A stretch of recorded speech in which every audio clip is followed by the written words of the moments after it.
The following podcast is a W2M Network original production.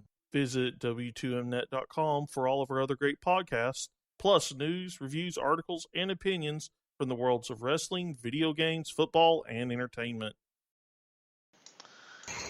Alright, hello, and welcome to the debut edition of Soccer to the Max. I am your host, Sean Garmer, and I'll be introducing our co-hosts here in a second. That should be a permanent fixture here, hopefully. As long as everything goes well, I should give an introduction that, yes, originally the Football to the Max podcast used to actually be a double podcast where we talked about football and soccer, but, it became a issue and everything else, so we made that a football-only show, and thankfully to these fine people here, we now get to have a soccer-only show. So, without further ado, you've heard both of these guys here on the W2 Network, whether it's talking about football on the Football 5 or with Erik talking about random things on Foxy and Squid with Saki. Erik, Watkins, everybody. Yeah, I thank you for just saying random things, even though, you know what? No, I'm just going to leave it to the imagination. If you want more, tune into Foxy and Squid, because, yeah, that's all I have to say about that. But soccer, it's one of those sports that has grown near and dear to me, especially over the past decade or so, throughout all the various forms, be it MLS, Barclays Premier League, Brazil, Japan, indoor soccer, arena soccer, and yes, there is a difference. It's just something that I've always just grown to love and keep loving, and now, not only does it help get me through the baseball-only doldrums, but now I have an outlet to talk about it and prove that, yeah, it's another sport that I'm almost always right about. And of course, we also have someone that currently writes about the beautiful game, and she was even a goalkeeper at one point, Miss Rachael McKriger.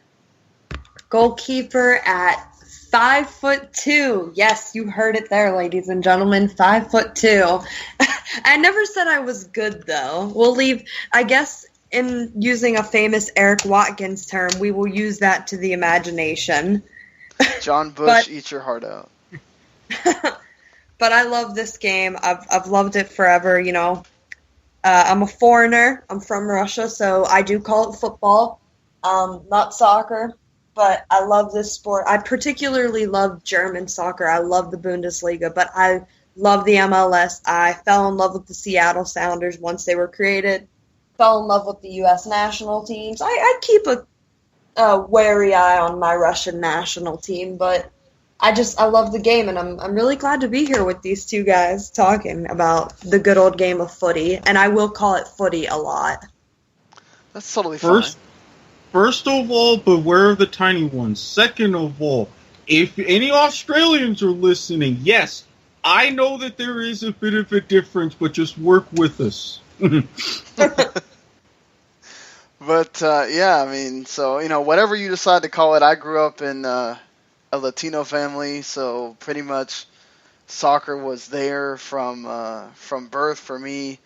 Growing up with a Venezuelan parent or mom, and then also my stepdad with his kids, they're Honduran, so pretty much we were always, there was always some kind of soccer on, and I played fullback growing up, and then I transitioned to goalkeeper in high school, and then I was writing about soccer. Actually, somehow it wasn't like something that I was like brought onto that site to do, but I was able to get people to pay me to cover the 2010 World Cup.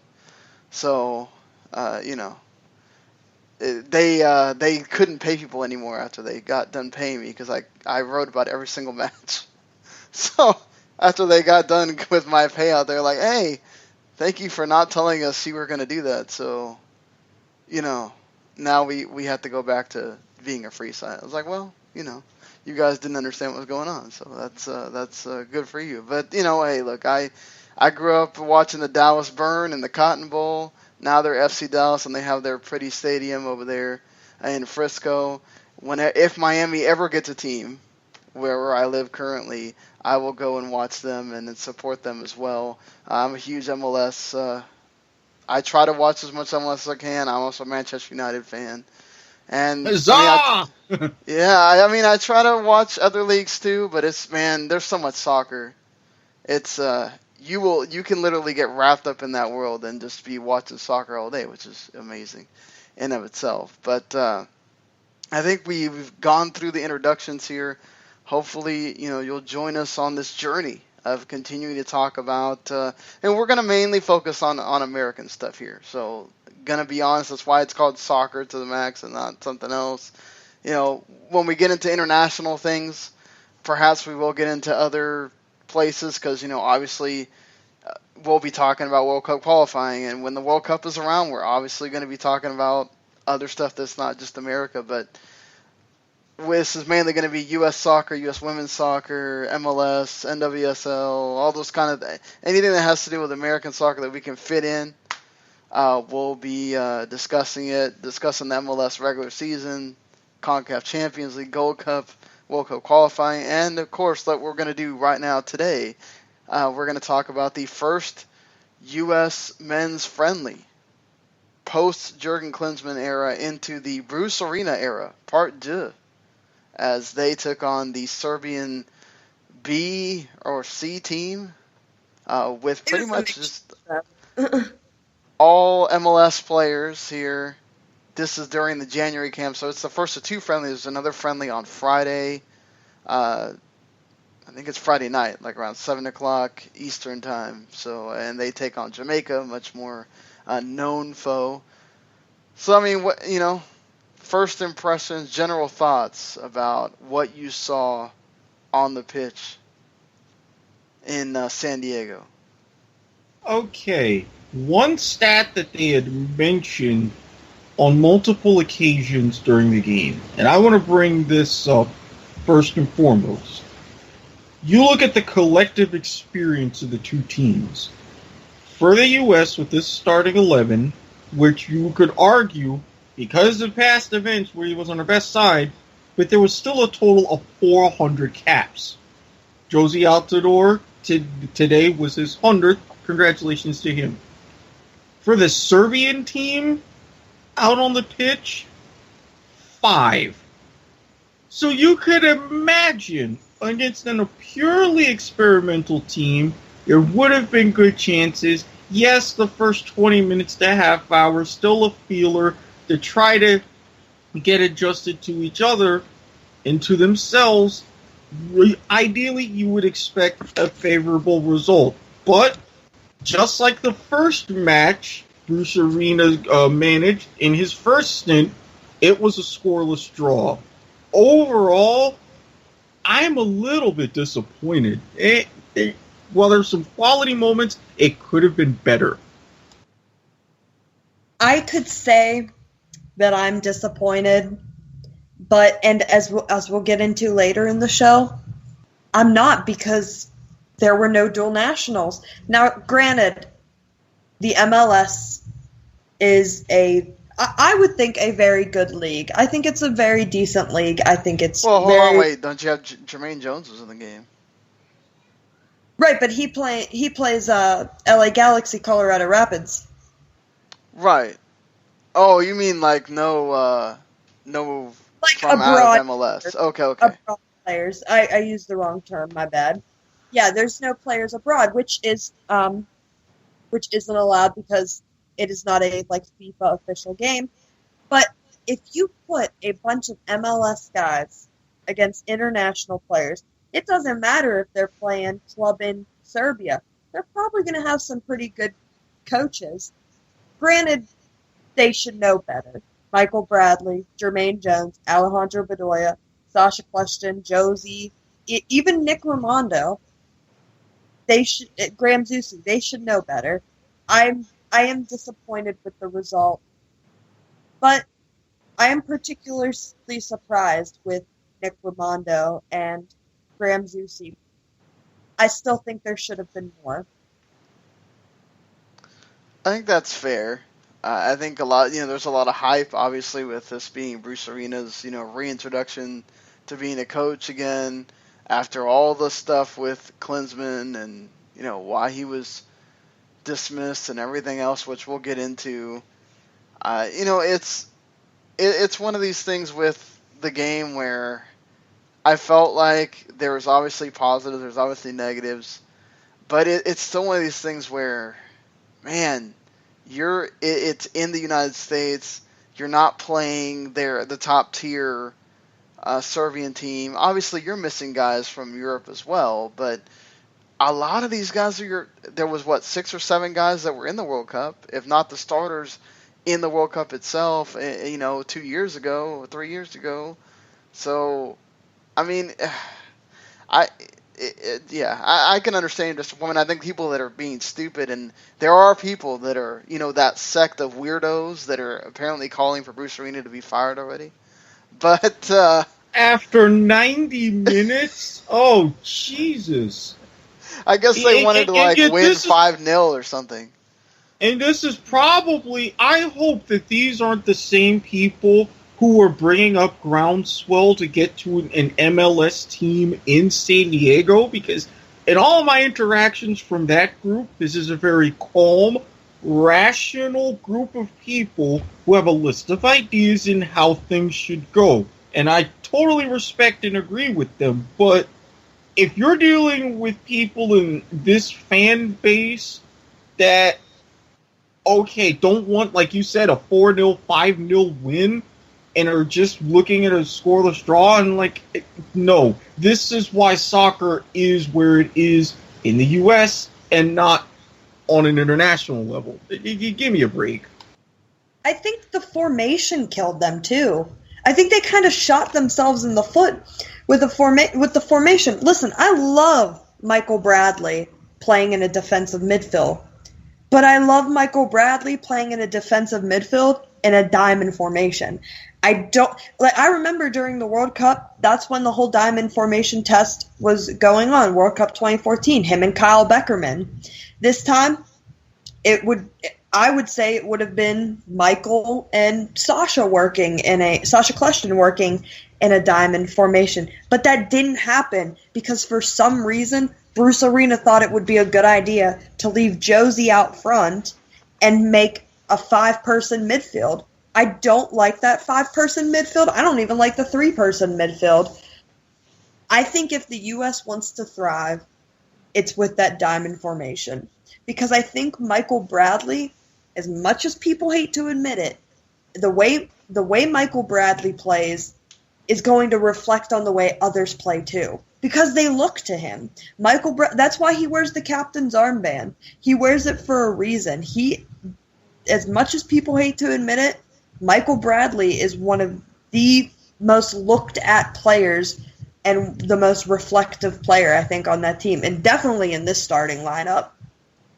Well, they had him say things about, the political situation even because he's the captain. So, I mean, obviously the man is revered, and at least Bruce Arena got his spot right. He's playing in front of the back four, a back four that's obviously, they really haven't, I don't think they've ever played together, that back four that was brought in for this game. You got Chart Marshall that hasn't played, close. 7 years? Or what was it that they said? He hadn't played 7 years, and Greg Garza hasn't been called in since 2015.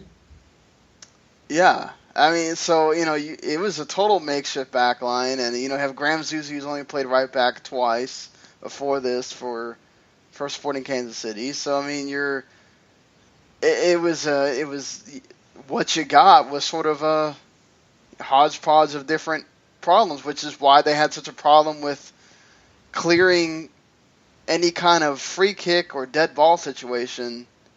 Pretty much any time the ball got in the box, it was like, oh my God, we got to have everybody there and we can't figure out how to knock it out of here. It's like, what? And not to mention, going even on the other end, I have to applaud the Serbian back four because either with Nagbe or a lot of times with Altidore, there was no support. Nobody having a second run in behind for any kind of organized cross or quick pass once they got to the attacking third. The Serbians knew that, and when they immediately saw anyone even getting close to the box, all of a sudden, 2-3 defenders, even midfielders joining in and just collapse on that space. Trap. That's why even I suggested, if they were going to try that formation, I would like to think at some point in the game, Bruce Arena would have said, hey, this isn't working. Maybe I need to adjust to kind of a full 4-3-3, have my wings push a little bit forward. That way there's someone else to pass to, someone to create more crosses and more opportunities for shots. It took a very long time for that to develop. And you know what? Honestly, I think this whole lineup, this whole setup, the formation, was tailored to Josie Altidore. Granted, okay, it's his 100th appearance, but has history not taught us to not do that? The reason the U.S. lost so bad against Mexico was because Jurgen Klinsman decided to tailor his formation around Christian Pulisic. And Christian Pulisic is a phenomenal player, but he's only 18. It's never a good idea to form your formation around one single player. Unless it's something like Cristiano Ronaldo, then not a chance. As for Graham Zusi, I think he did an okay job, but the thing with him is I don't like the mindset that Bruce Arena has. Let's take Graham Zusi and make him a midfielder. The reason I don't like that is because he has played so long in that midfielder position. He's 30 years old. If you were to do that to somebody younger, like a Kellen Acosta, who did have to leave due to injury during January camp, but if you would do that for a younger player, that wouldn't be as bad. But to do that to somebody like Graham Zusi, who has been in the MLS since, 2005? Probably not a good idea, or at least playing professionally since 2005. Not the brightest idea. Yeah, I mean, it's not, and to his credit, I think as the game went on, he got better. He made some key, key challenges at that one that was right in front of goal that made it easier for Armando to have to save it, and then, I gotta give him, he could have totally just wilted. And in fact, it was on Greg Garza's side that they kept getting on the wings more than on his side by the end. Mm-hmm. So, and Greg Garza just got back from injury too. Yeah, I just the sheer confusion on that side.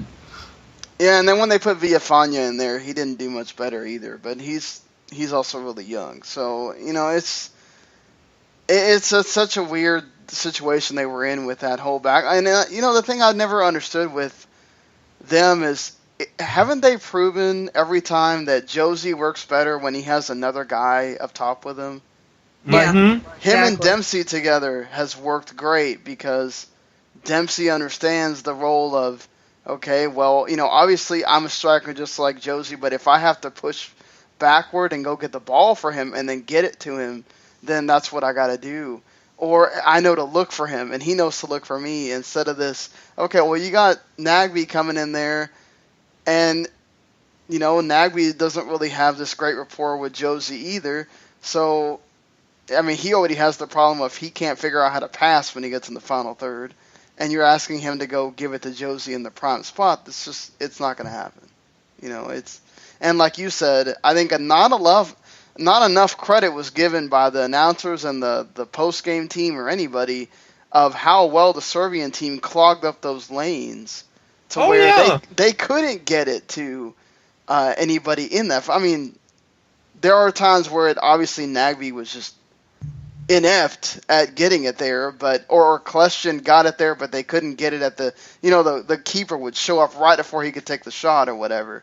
But for the most part, the team was well positioned and structured to know what the U.S. was doing. And they really didn't do much different when they made they were better. They were better at attacking after halftime. But I don't know if they really made that much adjustments other than Leggett coming in there, and he was a nice little spark plug for them. I gotta say that, taking Jones out and putting him in. Well, yeah, Leggett and Pontius, I saw as both of them came onto the pitch as substitutes, especially late in that second half.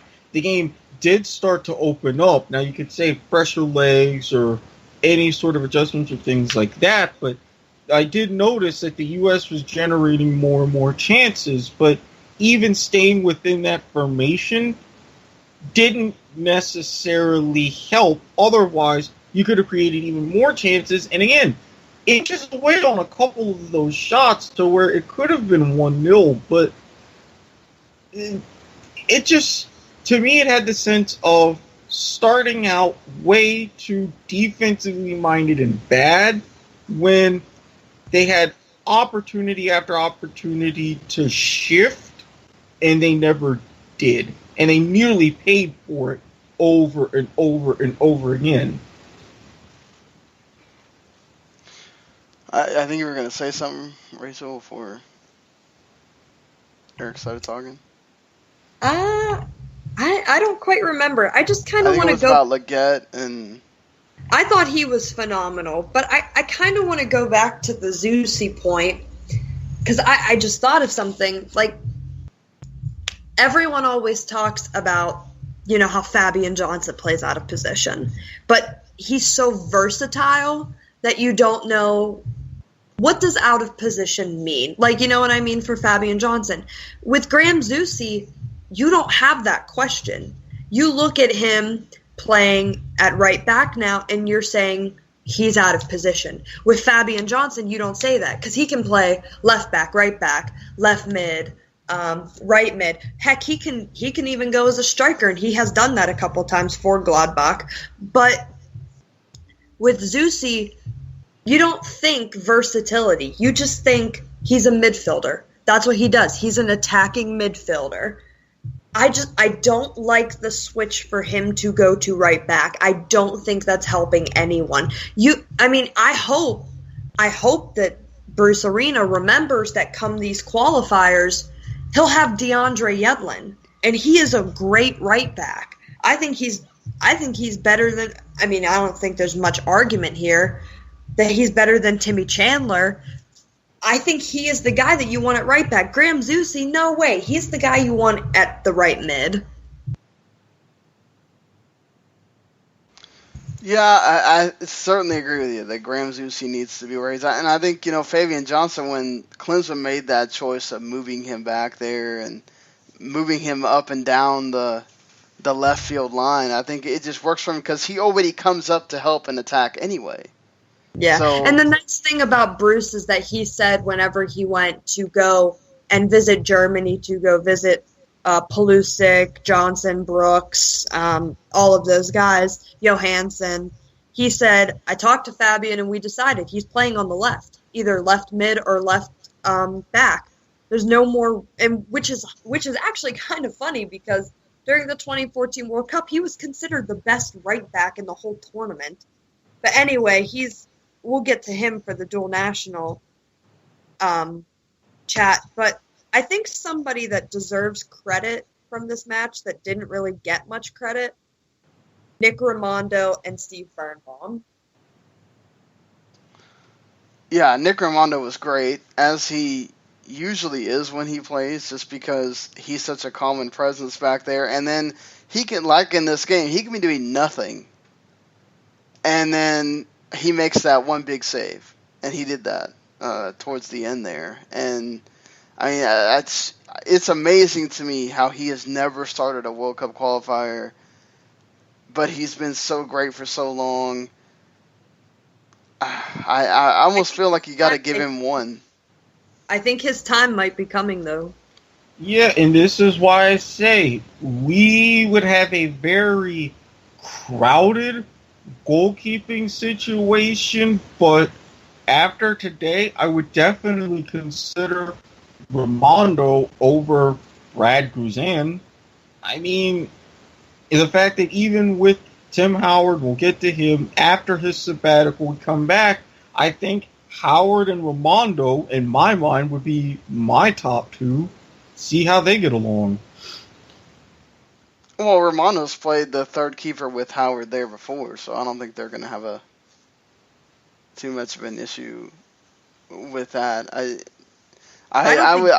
hope Ramondo gets to play once. I don't think you can ignore Ethan Horvath either. True. Although I see him as a third. Yeah, and that's why I say Howard, Ramondo was the top two. Bring in Ethan as your third. You're golden. Yeah, you got two great guys to learn behind too. If you're Horvath, so not a bad situation at all for him. I definitely to your Steve Birnbaum part. He was the best defender on the field for the U.S. in this game. Would you guys agree on that, or? Oh yeah, and honestly, give him some credit because that poor boy has had not a lot of fun with. He was down for a while there with a little knock to the head. He was also the guy that got clobbered against Puerto Rico I think that was October. So they need to watch his head a little bit, but I think he did a good job. Oh yeah, I mean, and the weird thing was he was barely even mentioned, but there were a lot of key times of how he kept that game scoreless because Serbia was just finding ways to attack, and next thing you know, he was just right there. Yeah, I don't think he has, like, the Jeff Cameron build. Jeff Cameron's huge, but he does have the Jeff Cameron toughness. Yeah, I definitely, yeah, he gets in there, he gets into those, he was the guy kind of in the middle in charge of clearing stuff, and when the ball would get cleared, it was usually him. Because somebody finally figured out, hey, we need to get this out of here before somebody shoots at Ramondo. I do think we do need to talk about Sasha Klesner for a little bit because I thought he was pretty good in this game. I think he was working well with Josie and he was working well with Nagby. I mean, did you? I think he's definitely kind of figured out that playmaker position after being in New York these past couple seasons. Yeah, and I'm glad that, both a mixture of Jurgen and Bruce Arena are bringing him back. I think this is something that is long overdue. Sasha Kleston, not only does he provide that spark in the midfield, he has great through balls, but he also brings that experience. He was there. He's been around the block a time or two. I love Sasha Kleston as a player. He didn't do much for me tonight. He was really quiet tonight, but his experience says enough. Well, he was mostly quiet, but as the U.S. relied more and more on the counter, as you mentioned with the through balls, or when they were getting space out wide of the attacking third, he was in with the crosses and centering passes, although they weren't always the best, thanks again to that Serbian defense. But seeing him pushing a little bit farther forward, that's what I liked from him, especially with Josie out the door as a lone striker. So as time went on, he was more and more impressive. And I think that, again, if they had made some slighter tweaks early on, he could have been key in helping them cash in.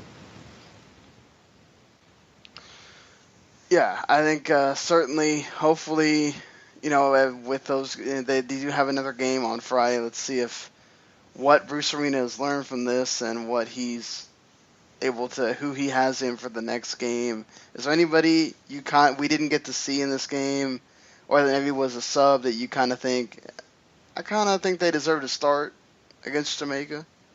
Benny. I want to see Benny start.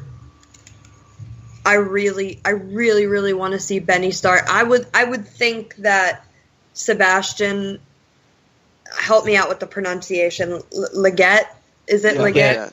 Mm-hmm. Leggett, I think he deserves to start. Honestly, with him, with Jermaine Jones out for that match against Honduras, I think he could give him a run for his money. And it's funny because they're both LA Galaxy teammates for that starting position. But I really want to see Benny and Sebastian starting.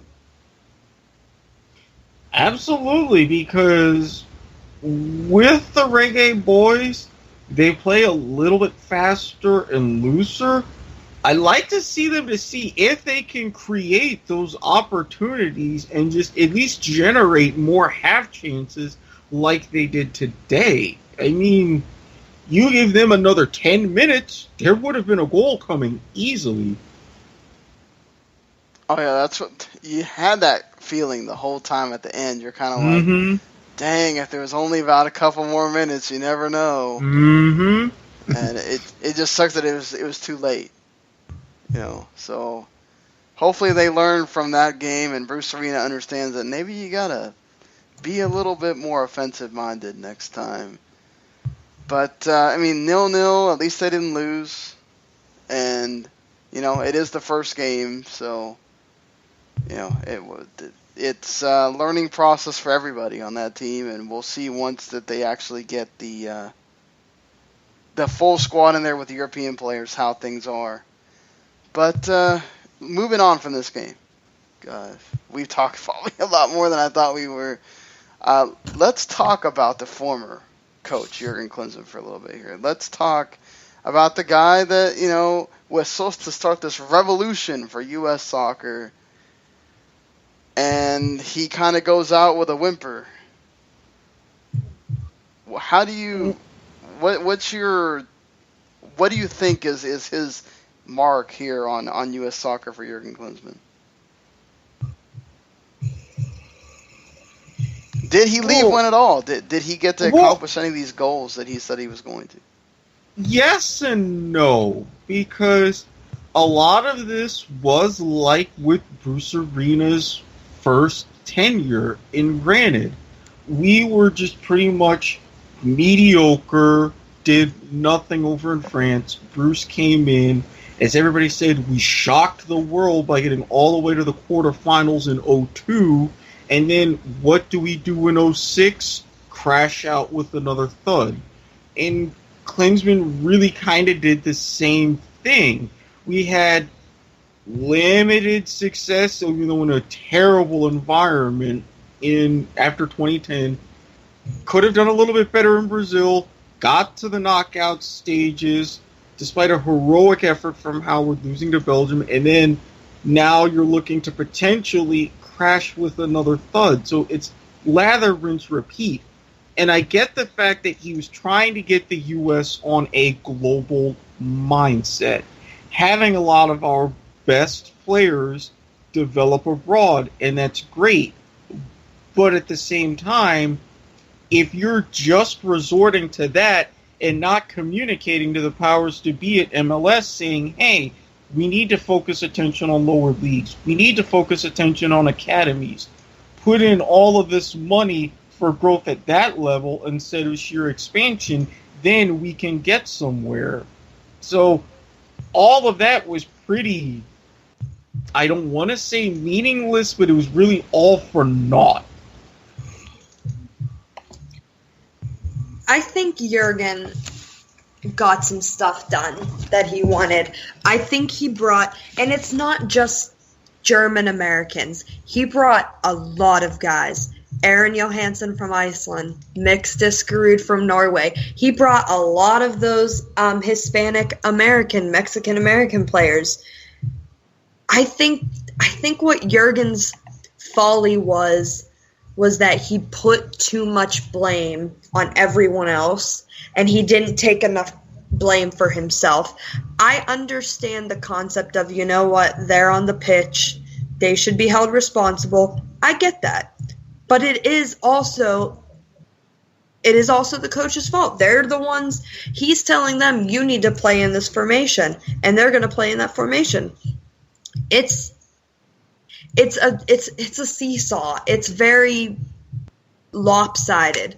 I think he got some things done.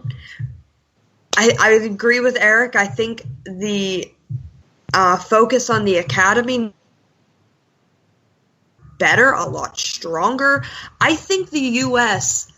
soccer in general overlooks what they have. You've got these countries like Haiti.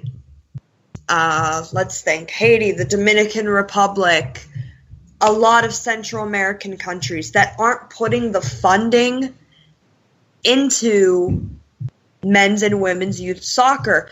A lot of the times, they don't even care about women's soccer.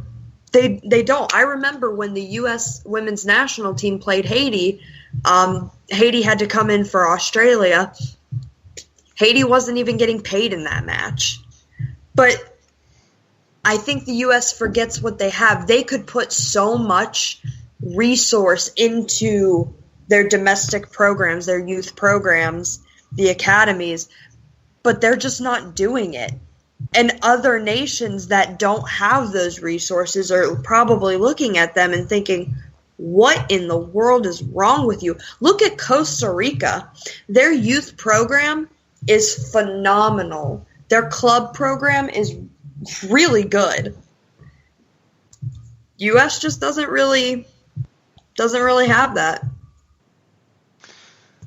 Yeah, they really need to have some kind of a push towards having academies. Like, I get you have youth soccer and you have so many kids playing youth soccer or whatever, but it's, you know, it's one of these things where you're still relying on, oh, well, let's see how many of these kids that we can keep from playing football, American football or basketball or baseball and transition to soccer. It's like, no, you need to have things to push them along, maybe that are funded by U.S. Soccer, that you're not asking them to pay hundreds of dollars to get into, get their foot in the door, and then once they get to a certain level, and perhaps you talk to some of the kids that are good, and you say, look, you have promise here.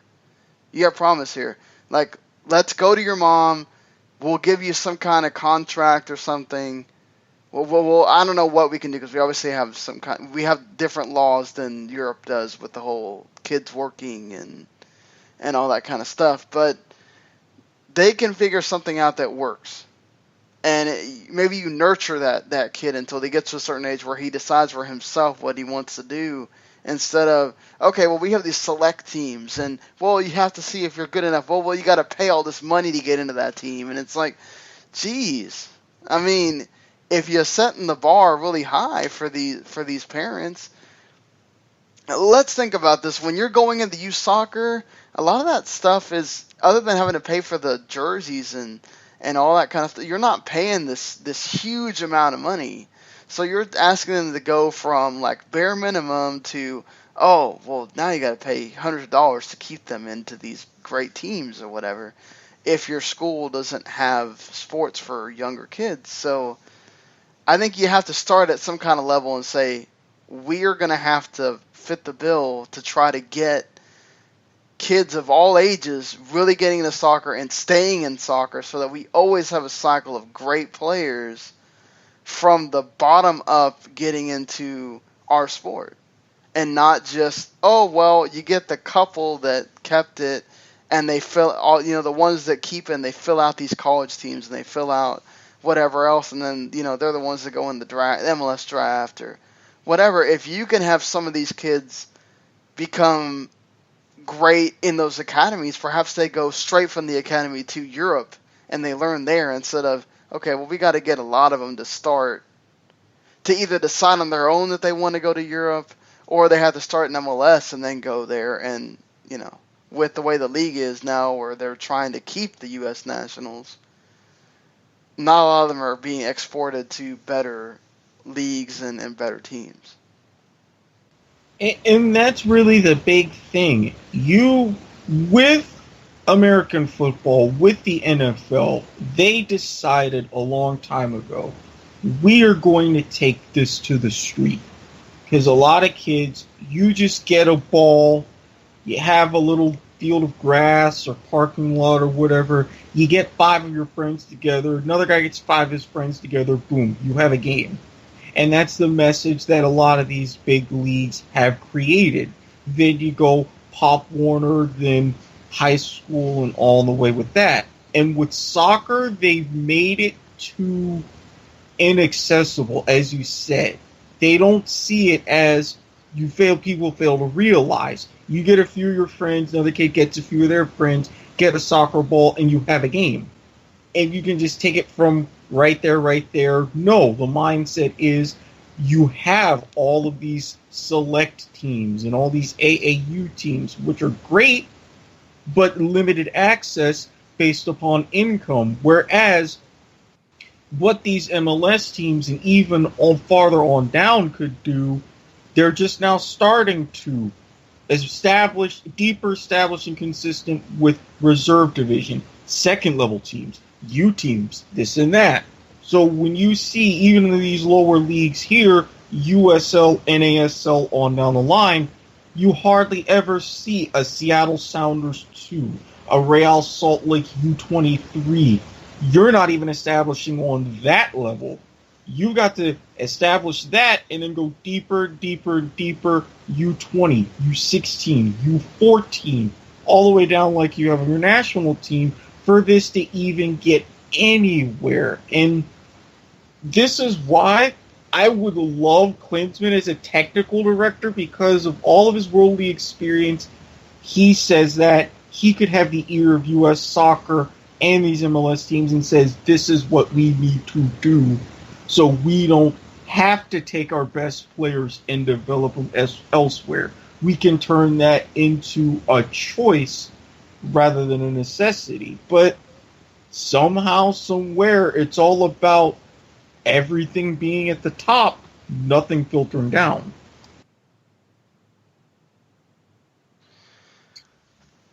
I mean, do you think that, obviously Jurgen wanted the team to play a different style than what we've seen in the past.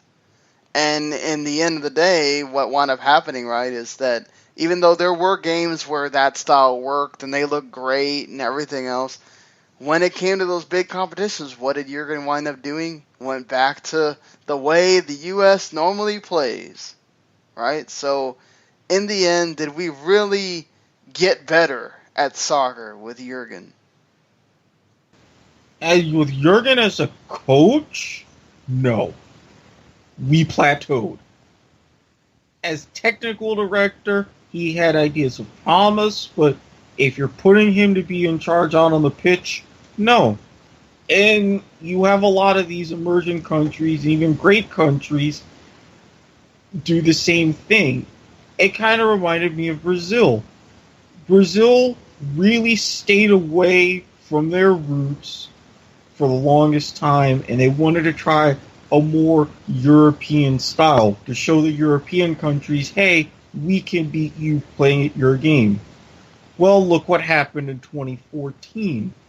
And I saw that as being evident of, with Brazil, we have to have a European style format for our national league. We have to have a cup competition and all this and that. And I get that, especially with the cup competition, but when you had your own flavor, it worked a lot better. So I could go on a whole separate rant about what they need to do, but with the U.S., we need to try to find that consistency of going to our roots, but improving our roots as well and finding a happy medium. Jurgen never did that. What do you think, Rachel? I think, did we get better at playing soccer under Jurgen? Maybe. I don't know. I think he brought some different things, some European styles. but I don't think as a whole, not really. I agree with Erik. I think he should be the technical director. I don't think U.S. Soccer should have dumped him completely. I think that was a big mistake from Sunil Gulati and company.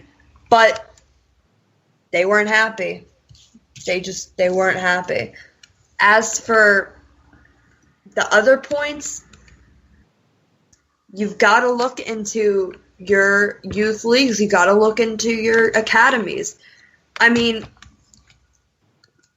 I think the U.S. can build players like Christian Pulisic, like Ethan Horvath, but they're doing that over in Europe.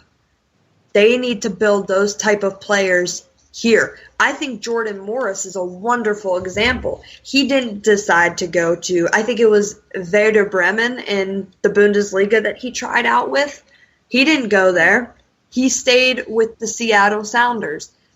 They need more Jordan Morrises in the I almost said NFL, in the MLS.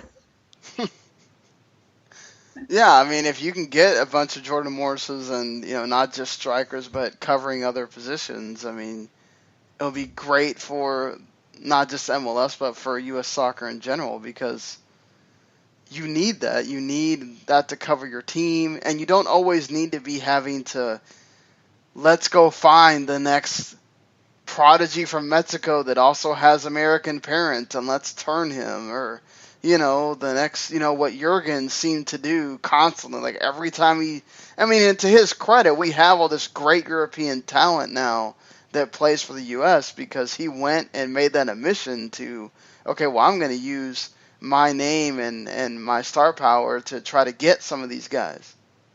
Yeah, and Kellen Acosta, too. Kellen Acosta was a youth career at FC Dallas, and now he's made over 80 appearances for FC Dallas, the senior team. Oh, yeah, I mean, I love Kellen Acosta. He's one of those guys that it totally surprised me when he really started making it in the team, and then he became this terrific player that now they rely on so much. But, this is such I agree with you guys. I think he should have stayed as technical director, but I wonder if they felt like, well, his vision didn't work on the field. Why would it work in a bigger spectrum? Even though I feel like the vision he wanted is what the U.S. needed to do, but like you said, Rachel, they were just pissed about everything. And it got bad at the end, and that's what was sad, is like the bad blood started getting really bad for both Jurgen and for them, and it just was like, well, I don't know that we can even deal with this guy, period. Anything else you guys want to say about Klinsman before we move on here? I will miss him. It was fun, Jurgen. Same here. I loved it. I wish it could have ended better, but c'est la vie. Agreed. I'm going to miss him too. I'm going to miss his crazy, you never know what he's going to say, interviews and whatever. Just, man, he was really fun to have as a coach, because now you get Bruce Arena, who's almost the Bill Belichick of coaches. It's going to be interesting, but c'est la vie, as you said. So, one of the things that Jurgen Klinsman created in his being part of the team, as we already mentioned, is bringing in these dual nationals, and so the dual nationals apparently created problems in the locker room, created problems amongst the players, created problems for certain players that were left off the squad, like Landon Donovan, because dual nationals needed to be on there. So we have various quotes from various current and former players that have issues with whether for or against. And that's the thing, is a lot of these, dual national players are some of the great players that the U.S. has at the moment, like a Mix Discrude, like a Jermaine Jones, Fabian Johnson, all these guys. What is your view on the whole dual nationals thing, and is it going to be a distraction for this team, or is it just people blowing it up about nothing? You guys got my subject. This is my area of expertise. I mean, I'm a foreigner, so I have a lot of connections with these guys. You cannot say that these guys, especially these German American guys, aren't American citizens or don't deserve to play for the U.S. They are the sons of American servicemen. That is not only a huge disrespect to, those players, but to their fathers, to their families. Like, I'm a bit biased on this because my favorite players for the national team are those dual nationals. I love Fabian Johnson. I love John Brooks. I think they are the two best players on the U.S.'s roster. I love Aaron Johansson. I think he's going to get better. Like, he's been dealing with a ton of injuries, but I think he's going to get better. These dual nationals have every single right to wear the crest on their shirt, and it just amazes me that some people think that they shouldn't. That's xenophobia at its worst right there. And, Timmy Howard recently made that big deal about it. He said, listen, I don't think that enough people are taking this seriously. Granted, he did backtrack on it for a bit. He did say, well, to ESPN FC, I wasn't just talking about dual nationals. Some are, some aren't. I mean, it's just such... Bruce Arena said before the game today that he hasn't talked to his players about it because he doesn't see a problem with it. But you still can't take out what he said in 2013 when he said that the people wearing the crest should be domestic players. Granted, he's taken that back. He has said, listen, I said that, I was wrong. He has visited with these guys, these abroad players and stuff. He's talked to the Fabian Johnsons, the John Brookses, the DeAndre Yedlins. But that's not enough. What's enough is when he calls them in and puts a mixture of his MLS players, his domestic players, his American-born players, and his dual national abroad players in the roster and in the starting lineup for USA versus Honduras in the next round of the Hex. I've said it multiple times. You cannot put a whole group of MLS players against some of the best teams in the world. You can't do it for the Gold Cup. You can't do it for the Copa America. You can't, and you sure as heck can't do it for the World Cup. It just isn't possible. What needs to happen is Bruce needs to say to these guys, listen, everyone here is American. I read something on MLS, on the official MLS website where he said, we're going to get rid of this term dual nationals. We're going to say that they are national team players. I think that's a great step in the right direction. That's what needs to change. We need to get rid of these German American, Icelandic Americans, Mexican American, Colombian American, say what you will, hyphens, and just say national team players. You can't tell me that John Brooks and Fabian Johnson don't have the same right that Michael Bradley and Clinton Dempsey have to play for the U.S. They wouldn't have chosen to leave Germany or leave whatever country they were in and play for the U.S. if they didn't care. Fabian Johnson could have won the World Cup with Germany. That's how good he is. But he came to the U.S. You can't. The whole questioning of these players and their commitment. It's just silly. It's silly. If there's a problem, it's obviously going to be visible, and it's going to be taken care of. It's just silly. Yeah. Erik, what do you think? I mean, this is absolutely true. And I go back to years ago when Sven-Göran Eriksson was managing the Mexican national team. And he got into a huge tussle with the Mexican media about different players playing in different countries, having different roots or this and that, but eligible under the law to play for the Mexican national team. And he pretty much said the law is the law. I am going to find talent wherever so I can get the best, so I can produce the best 11 that will go out and win competitions. Unfortunately for him, that didn't work.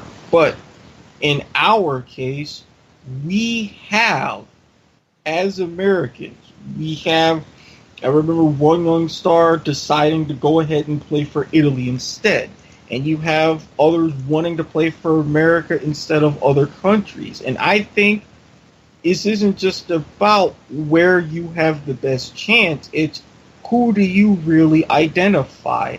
How do you really feel as a person and as your nationality, and whose crest do you want to wear? And a lot of these want to wear that American crest. They have that passion. They have that drive. And if they are American, who is anybody to stop them? And I would like to think that because they are playing domestically in other places, all these other leagues around the world have been so long established. I mean, you look at South America, you look at these European leagues that have been on for decades, if not over a century. The MLS is a young league. It's only been around, since 1996.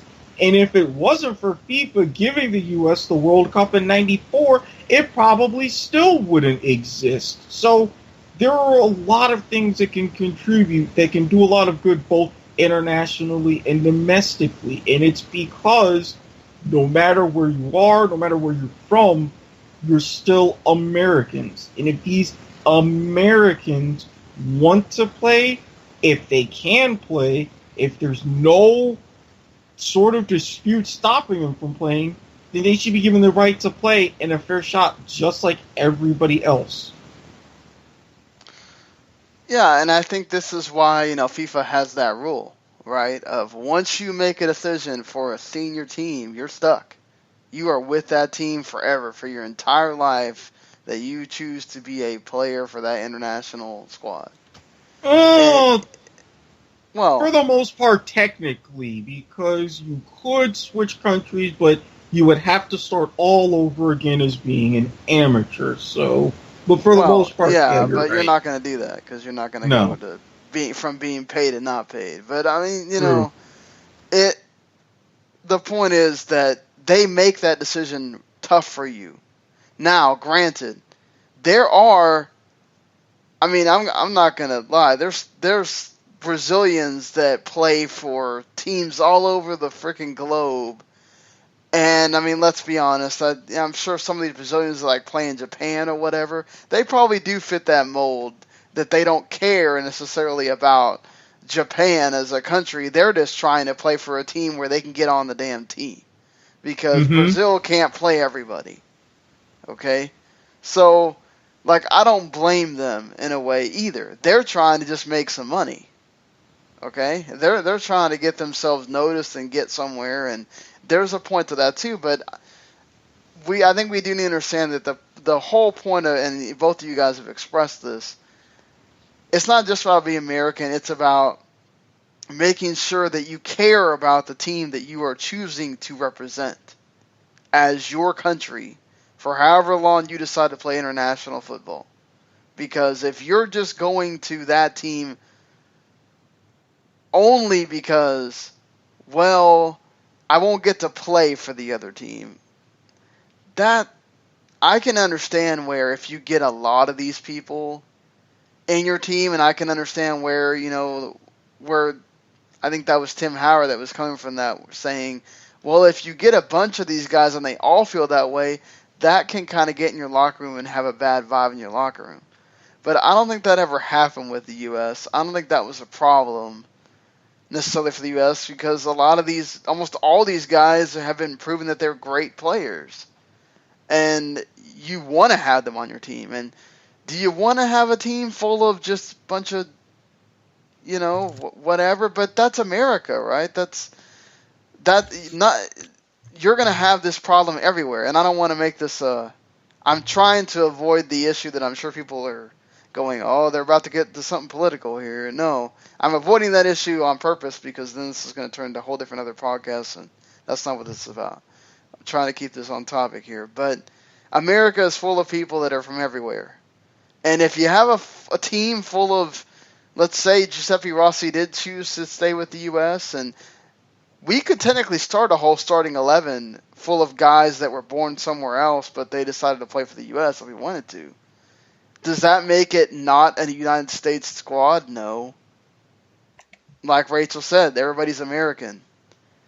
Is it maybe going to matter to some people over some others? Yeah, sure, probably. That's going to be a thing. But that shouldn't be an issue in the locker room. That shouldn't be a distraction. That shouldn't be a problem where you're dividing between dual nationals and people that are, y'all were born here or whatever, and that's why you play for America. Who cares? As long as they're producing on the field and they've earned the right to be called up, why does it matter? Yeah. Exactly. Go ahead, Erik. Well, I was going to say, and I know Sean was saying about, people think it's just going political. I'm going to give a little homework assignment to everybody. The 1950 World Cup. Look at the makeup of that U.S. team. There are going to be some shocking things that you notice of where they were born and this and that. Look at that and realize they created what is still talked about to this day as one of the biggest upsets in the sport's history. Beating England 1-0. And pay attention to who scored that goal and where they were from. And when you find that, I'm going to say this. They were considered an American hero before they even officially became an American citizen. Let that noodle simmer for a little while. I think you have to remember, too, these players, whether the argument is, we need to be using our domestic players, Michael Bradley and Clint Dempsey and Josie Altidore, they all played in Europe before. Now, with the dual nationals, what was it, last year? Who was named the U.S.'s best player? Fabian Johnson was. Who was right behind him? John Brooks. You've got players that are just producing massively for you. Why would you want to take that away? Why would you want to take away? Think about it. You take them away, you don't have John Brooks scoring that game winner against Ghana in the 2014 World Cup. You don't have Danny Williams. He plays for Reading, and he's from Germany. You don't have him scoring that game winner against the Netherlands. You don't have Fabian Johnson being held as your best right back at the World Cup. There's so many factors. Why would you take away your best players? That's just idiotic. Yeah, totally. Just so you can say, look, all the Americans that are sitting on that are playing for our team. Who cares? Yeah, other national teams too. You think that Portugal is made up of just all guys born in Portugal? There's no way. There's so many other national. England is filled with players born from a bunch of different countries. History lesson, folks. The sun never sets on the British Empire. That's probably why. It just mind boggles me that this is being brought up really only in the United States, which the United States is seen as the melting pot country. Why is this only being brought up here? I don't know, but it'll be interesting to see who Bruce calls in March. Yeah, it certainly will. And I mean, if he's really making this about, look, we're trying to come together as a team, it's not about who's from where and whatever, then, this is going to get nipped in the bud and we don't really have to worry about it. So, hopefully, this is the last time we really have to talk about this kind of thing. And, it is what it is. It was a controversy. It was stuff that was played up, and it's going to, because it obviously creates ratings and creates people listening and tuning into that program of wherever it was on. But in reality, what matters is that the team wins, and that's the point. When the team's winning, does anybody really care about that? No. It's only because, they lost in the World Cup the way they did, or they lost this, or, Jurgen had to get out, so it's that's the reason, and all this kind of stuff. And, yeah, it is what it is at this point. So the last thing that we're going to discuss here on this fine episode is Marco Van Basten, who now has some kind of role with where, the rules are made for international soccer. And he proposed, because there's this thought going around when the now 48 Team World Cup that's going to happen in 2026, which I guess we can do that on another podcast.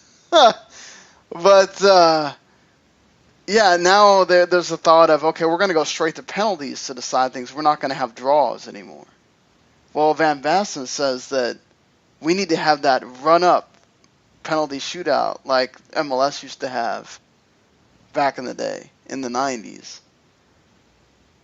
He also thinks that we need to just play the game without offside, which I think is a crock of whatever. But he also thinks that we need to, what is this? We need to have an orange card where you go into a penalty box for 10 minutes. So we're going to go and make it hockey. And there's also a limiting of players to a certain amount of matches, 60 matches per year, which that may not be too bad of a thing, I guess. But what do you guys think of these rules? Are they crazy? Do you like any of them? Or, what do you think? Okay, in looking all this, well, first of all, MLS wasn't even the first league to use these kind of shootouts. They did for their first 3 seasons, but it actually dates back to the original NASL back in the 70s. They had this, I've seen some old footage, and it was actually awesome.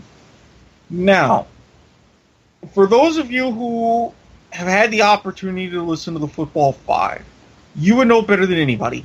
I am a big proponent of ties. I have no problem with the draw, especially it is what it is. I'm okay with that, especially when they cause chaos. That being said, going rule by rule, the only one I don't like is at the very end where he says switching from 2 halves to 4 quarters. I would like to see a club-friendly match do that once. Use 4 20-minute quarters instead to see how it is. But if I have anything, that would be the dumbest of them all. I'll say that first and no foremost. way. I'm sorry. One of the things I love about soccer is that it's so different from everything else. Like, Yeah, you just have that's 2 why I halves. say, You don't have the 4-quarter bullshit. Like, do it once just as a quirk, just to say you've done it, but that's it.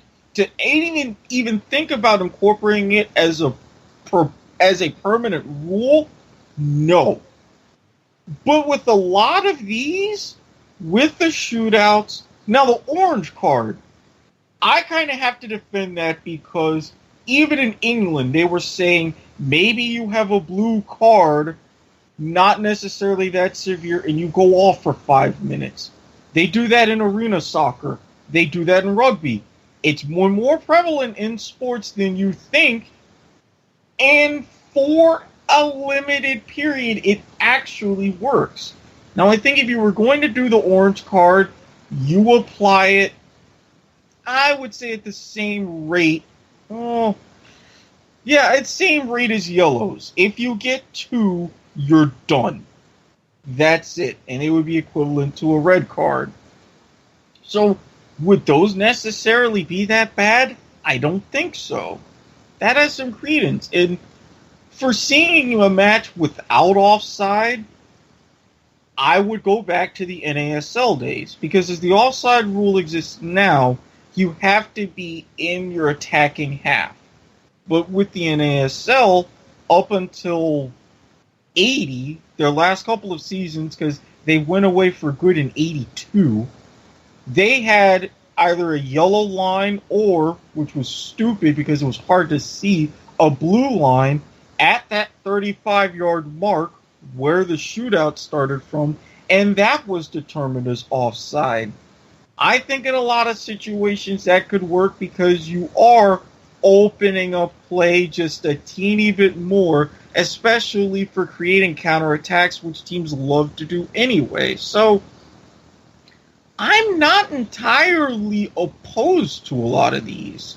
And as far as with the limiting a player to 60 matches a year, I mean, even as club teams, you're playing about 60 matches a year anyways, a lot of times not even that, and you have a lot of extra depth, so I think that's the fewest of the problems. But overall, I can't complain too much, but one other idea that has been used, especially in the European Championships, I want to say this was 2004, go back to silver goal extra time, to where if a team scored and after that first 15-minute period you had a winner, that'd be that.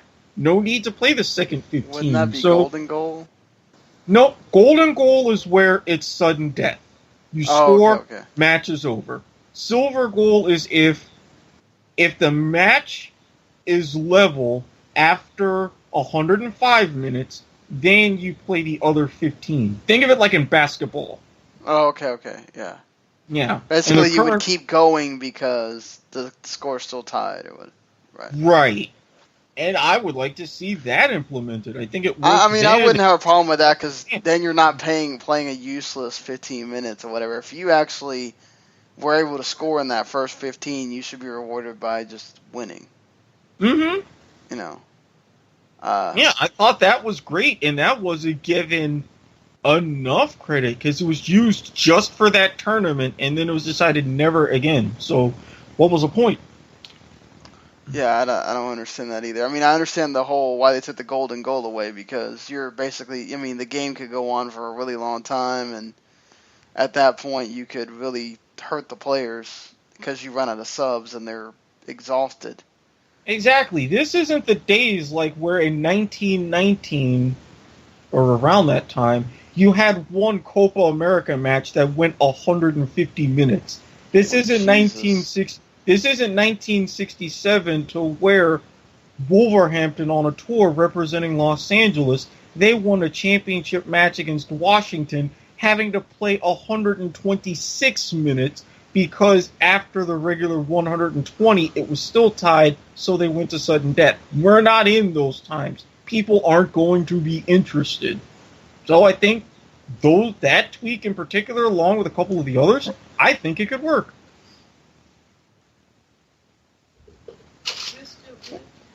What do you think, Rachel? I find the 25-yard thing. I don't mind that. I'm with you, Eric. I don't think draws are a bad thing, so I wouldn't change that rule. I most certainly would not change the oh my gosh, I just lost it. I think it was the last one you said.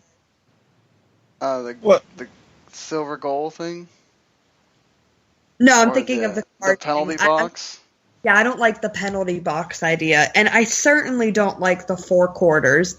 Absolutely not. The one quip I have with sports nowadays is that everything is halted.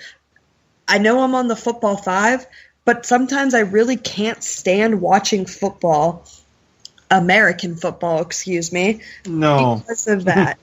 Oh, God. I'm Especially with the you. college game. It feels like it takes forever for a game.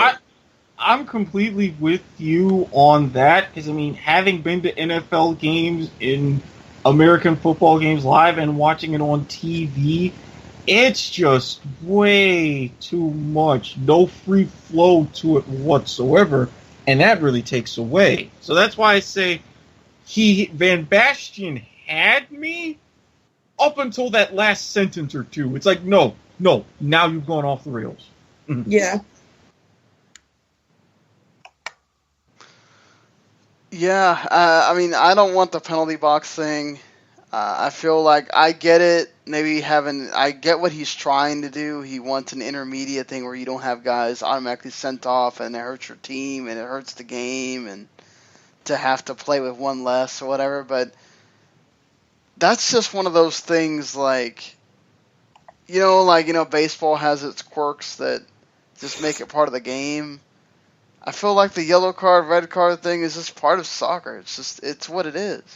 Well, yeah, and I mean, granted, it is a relatively new part. Yellow cards and red cards have only been around since the early 70s, which was amazing when I did my research on that, but I get it. And if the idea hadn't been floated around before, like in England, they were potentially talking about it, making the penalty only 5 minutes, and they were even talking about shootouts, starting from half and having one-on-one with the keeper, giving them 8 seconds. If they hadn't been talked about or used in some form or fashion, I would dismiss them completely. But how he's introducing them in some ways, they could make a lot of sense. Now, you would have a lot of people hate it. That's why I say, try some of these once in friendlies as a quirk, get the response and say, okay, this didn't work, that didn't work, whatever. What works, you try doing it again, and again, and again. And if it keeps working, it stays. Yeah, I mean, like, to me, I don't think you can... The thing with no offsides is silly. Like, Oh, yeah, that's silly. And that's why I say meld it. Instead of having it right at the halfway line, create that 35-yard line and use that as an offside barrier and see what would happen and how the strategy would change. So you get to a certain point and then you can just hang around the front of the net? I mean... Well, kind of think of it as you had mentioned hockey. If you pass that blue line before the puck, you're offside. And you still have that offside rules apply. So instead of having it to where you can't be deeper than the last man and you're attacking half, you can't be deeper than the last man inside that 35 yellow line. And also, you can't be past that line before the ball. If that makes any sense.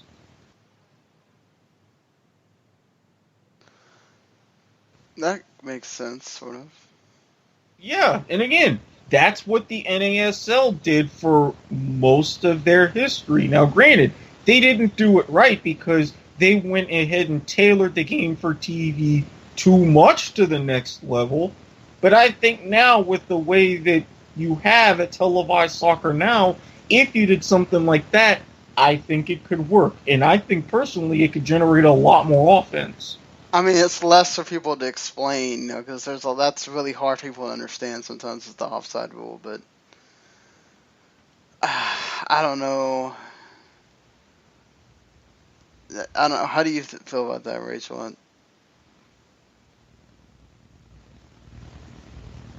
The offsides rule? Yeah, like what he said, where you... I would keep it in. I think that, if there is anything to stop the game, it should be halftime, full time, penalty, and offsides.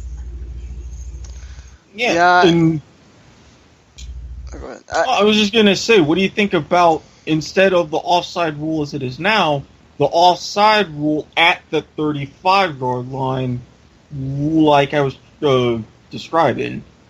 Yeah, that makes sense. I just like to make sure that they implement it, well, and it makes sense, and it works. I don't think they would. It's one of those things that they probably wouldn't touch or whatever, but we'll see.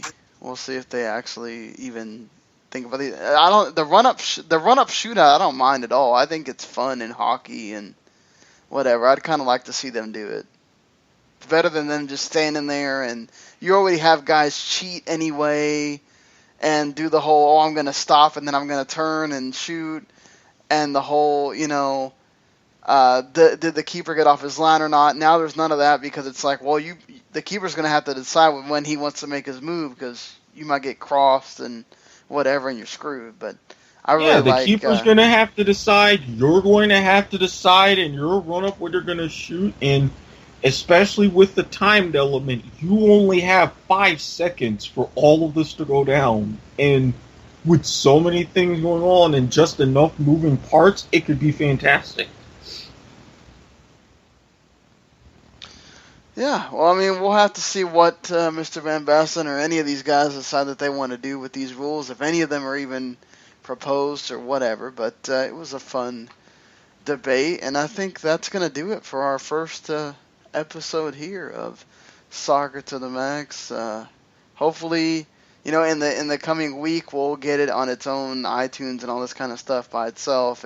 You have to have at least one episode in there before they'll let you do that. But you can, if you subscribe to W10 Network, you can get this show and of course all the other shows that I do, or that these guys are in Football 5. This week in the AFL. There's probably, Steven's going to have his own show pretty soon. So, if you want to let people kind of know where they can find you or anything like that on Twitter or whatnot, go for it, guys. Ladies first on this one.